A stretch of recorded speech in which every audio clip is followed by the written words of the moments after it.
Alright, so Dexter New Blood episode 4 titled H is for Hero is a very literal title, as it's literally all about Harrison being potentially, well, a hero. With a 9.8 on IMDb and being the 100th episode of Dexter technically, I was very excited to go into this episode. So, what happened? Well, some stuff. Not as much as I was expecting though. I do have to say, like, even though I still love it, I love every episode of this show so far, this wasn't as eventful as I was hoping, to be honest. But I still have a lot to say. It turns out, with all my notes in front of me, like, there's a lot kind of cooking up still. Like, everything's starting to brim to the surface, but we're not quite there yet. You know, I imagine shit's gonna go down soon, because, you know, there aren't too many episodes left, but yeah, not that much has happened yet. I'm not in denial that it's going to be good. I'm still liking it a lot, but I'm just saying, it wasn't as eventful as I was expecting. Okay, so first up, let's talk about everything from the past week where everyone's talking about all of these rumors that are going around. It's kind of starting to get out of hand. And there's rumors about whether Harrison is actually Harrison. There's rumors about, like, who the white masked villain killer is. There's all these theories going around, like maybe, you know, Harrison isn't Harrison, maybe it's Dexter's, it's all in Dexter's head, it's a dream. Dexter is darkly dreaming. Ha ha ha, do you get it? What if Dexter isn't actually Dexter? What if Audrey is Dexter's daughter? What if Deborah is still alive? Like, it's just ridiculous, some of the shit I've seen. I'm making up some of them, but calm down. Not everything has to be like this big super twist. Anyway, getting into the actual episode. So yeah, the setup of this episode is all about Harrison and this one off-screen confrontation between him and that creepy fuck Ethan who was going to shoot up the school. So that being said, all of the build-up and everything, everybody talking about how there was going to be a school shooting in Dexter New Blood, well, there wasn't. But that was because of Harrison's actions, as far as we know anyway. It seems like Harrison was the one that really put a stop to that, because a school shooting was planned with specific victims in mind as well. Harrison is somebody who is definitely looking out for his peers, even the ones he doesn't quite respect, and who he even respects Ethan, even if he kind of doesn't respect what he was planning to do, if that makes any sense. There's a lot of compassion in this kid, as we can see, but also a lot of darkness which is starting to come out of him. We also got a little moment where we saw that he swore, he said fuck nugget or whatever like Deborah used to, and that was just kind of a cute little thing. You know, it's not that big a part of his character, but like, it was a nice little moment. But it might suggest that he is, you know, actually Harrison or whatever. Like, a lot of people are theorizing that he's not actually Harrison, he's some other character, he's the Trinity Killer's son. That's some people's theories and everything. I honestly do buy that this is Harrison, but I definitely do think that he's lying about particular things. Like, maybe he killed Hannah, for instance. That's one thing that may be the case. I don't know. Going on to the school shooting that he stopped. Honestly, it was probably a good choice not to have the school shooting in the episode. I feel like that would have been, like, maybe in bad taste. I feel like we really don't need another piece of media depicting this type of horrible event. I was kind of glad that Dexter didn't go down that route because, you know, it's a fun show and everything. I didn't really feel like seeing a bunch of kids getting killed. Like, I'm kind of glad that didn't happen. And it actually brought Harrison a bit more characterization. So it was actually good in two ways. So, supposedly his story, by the way, that he told everybody, that Harrison told all the cops and everything, is that Ethan just crazily came at him for not really much of a reason, and Harrison was just defending himself. This, of course, makes no sense. For one, why would he have done that? Like, the story didn't make that much sense to begin with, but then we also see Dexter having this very kind of nostalgic scene between him and the imaginary Deborah, where he's investigating the situation, and through, like, the blood spatter analysis stuff that he used to do, he figures out that, yeah, no, none of this makes sense. The angle doesn't make any sense, and he comes to the conclusion that, yeah, Harrison set this whole thing up, and he, you know, he knew about this going in. He orchestrated this attack. And I find that really interesting because I definitely think that's because he knew, well, we know that he knew what Ethan was going to do. He told him about it. And so, yeah, he was basically the hero of this episode, but in a dark way, much like how Dexter used to be. Or, well, you know, or still is. That's up in the air, whether he's going to kill more people. I assume he is going to.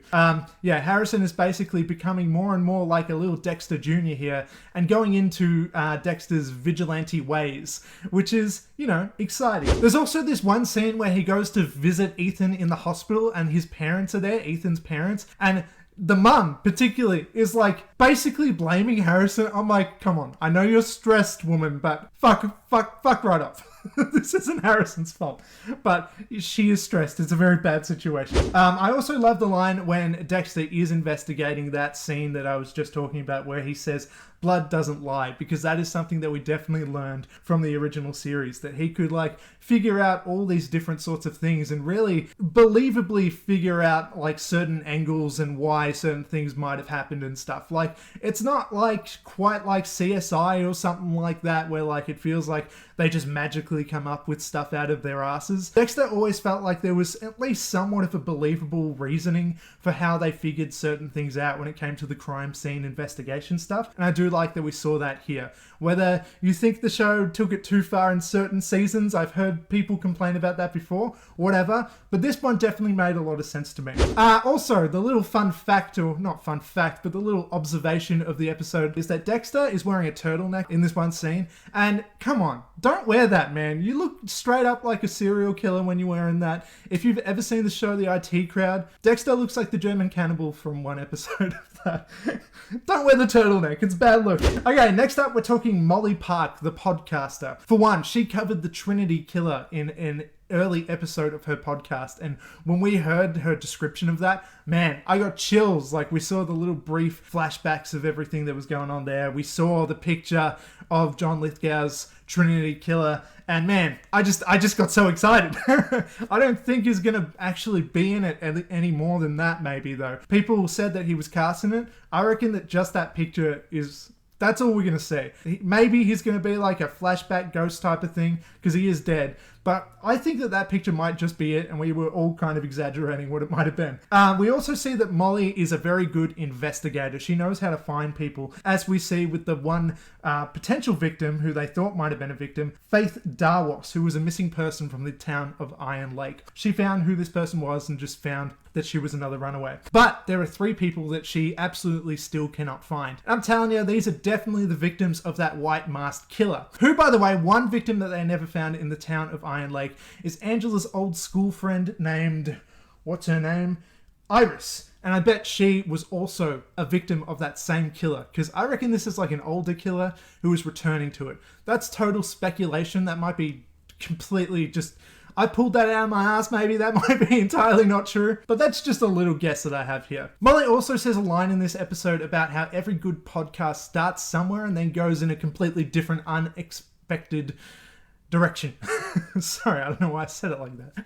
And I kind of like this little meta line there. It kind of feels like a line that they'd say in Scream, where they're kind of poking fun at how the narrative is going to, you know, bob and weave in directions that we aren't expecting. And that's just kind of a fun little line. It is still up in the air about whether Kurt was lying about actually talking to Matt or not. Not if he actually did, but if he believes he did. Now, everybody that I've kind of talked to online and stuff just completely believes that he is lying. Absolutely. That never occurred to me last week. I was like, oh, he just believes it. But I think that maybe everybody else is right and he was actually just lying this whole time to try and size Dexter up and figure out what he knows about Matt. Because, you know, he doesn't really know anything about Dexter or Jim Lindsay as he knows him, but I think that he does kind of suspect him. As we see during a few conversations that they have during this episode, where he is just trying to fish for details and see if Dexter's going to kind of slip up and give something away, which he accidentally does a couple times, but kind of excuses that off because his girlfriend is a cop, sheriff of the town and everything. So it kind of makes sense why he would know certain things, particularly when it comes to Matt's past with the boat situation and all that stuff. If he is lying, which he probably is, but yeah, you know, still maybe not. But if he is, I do find it weird that absolutely everybody just believed him straight up and didn't think that he might have been stressed and just hallucinating or trying to convince himself or something, like I did, the idiot. But if he is lying, he has to keep this story straight, because pretty much everybody knows about this story now and believes that Matt is or may be alive, which I found kind of interesting. I do suspect that Kurt is the killer going further and further into this, because we are learning more and more about his character, and that picture of the eyes doesn't help, where the white mask killer's eyes and his eyes, they look exactly the same. I'm still hoping this is a misdirection, but I'm not exactly sure. Also, one scene where Dexter is watching Kurt from the petrol station and telling us like certain information about him and asking himself questions like, why would he lie? That felt like such a classic Dexter moment. Like I kind of, yeah, that got me in the nostalgia right there. Also, Kurt gave Harrison a drone as like a gift for saving the school and saving the town and whatnot. And I'm telling you, because of all of their kind of conflict going on there with Kurt and Dexter, there's a camera in that drone. That's what I reckon. He doesn't actually give a shit about Harrison and what he did. He gives no fucks about that. He's just sus about Dexter and he's trying to, you know, find out anything he can. And I reckon there's a camera in there for sure. And now, nearing the end, the potential victims of Ethan's, who are all of the students in the school, all the bullies and stuff, start glamorizing Harrison near the end and start cheering for him and have absolutely no sympathy for Ethan, which, you know, fair. He was going to literally kill them, which is quite problematic behavior. But I did find this scene interesting because it kind of harkened back to the ending of season 1, where Dexter kind of dreamt up this situation where everybody knows that he's a killer and everybody celebrates him for taking out all of the bad people and stuff. It's something that Dexter has always wanted, to kind of be viewed as a hero, or maybe not wanted, but something that he's always believed, that he is, you know, a hero in some dark, twisted way. Harrison's speech about it all being more complicated and having some sympathy for Ethan and it not just being Ethan's the bad guy, I got him and I'm the best, was kind of interesting as well. You can see that he does care about Ethan in some way because he actually was his friend. And he still doesn't fully respect all of the bullies in certain ways either, even when they are like cheering for him and all this stuff. You know, he sticks to his guns, you know. I kind of do find that respectable, but also worrisome. Like, where's he going to go with this if he thinks that he is absolutely correct in all situations? He's going to kill some dudes, you know? That's where this is obviously headed. Nearing the end of the episode still, it looks like Kurt is going to kill this Chloe girl, the girl with the green hair. I don't really know who that Chloe girl is. I was a bit lost about that part. I do hope that this is another misdirection. I'm doubting more and more as it's closing in and making it look more and more like Kurt is the killer, but I'm still holding out hope that he's actually just this misunderstood guy, but I'm not really that confident anymore. But I guess we'll find out soon, probably in the next episode, as to whether he kills this girl at the start or not. Even if he is, I hope they don't reveal he's the killer straight away, because it feels like it's going to be early and like, you know, the mystery is going to be gone. But that being said, we have seen killers being, you know, out in the open and revealed from the very start of previous seasons, and it's only made interactions between that killer and Dexter better throughout those seasons, like the Trinity killer, for instance. So maybe it would be okay if they do reveal in the next episode who the killer is, and if it's Kurt, maybe that would be good, because, you know, they are having conversations together and everything, and things would start to get a bit more intense because of that, but I guess we're gonna have to see. And lastly, the last shot reveals Harrison is hiding a straight razor, like the one that Trinity killed to kill his mum Rita from the original series. Apparently this is proof of his dark passenger, according to Dexter. He's definitely a killer now, we know for sure. I didn't really get why that was like absolute proof, like certain proof of that. Maybe again this is a misdirection, or maybe I'm an idiot. I think I kind of feel like an idiot. Either way, it's sus. He's keeping it, you know, hidden in a torch and everything. And, you know, I've been suspecting he is the dark passenger and whatever, like, during this whole series. So it's not exactly a surprise if he is. Either way, though, Dexter's reaction at the very end, the very last shot, seems to be this slight smile. He seems to actually maybe be happy about the potential of Harrison being like him in that dark, twisted way.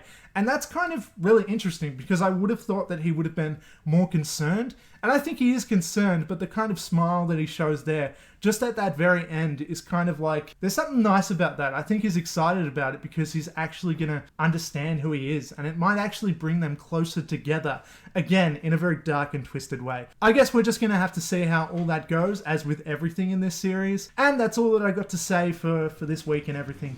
Catch me next week and do all the things and that stuff, and goodbye.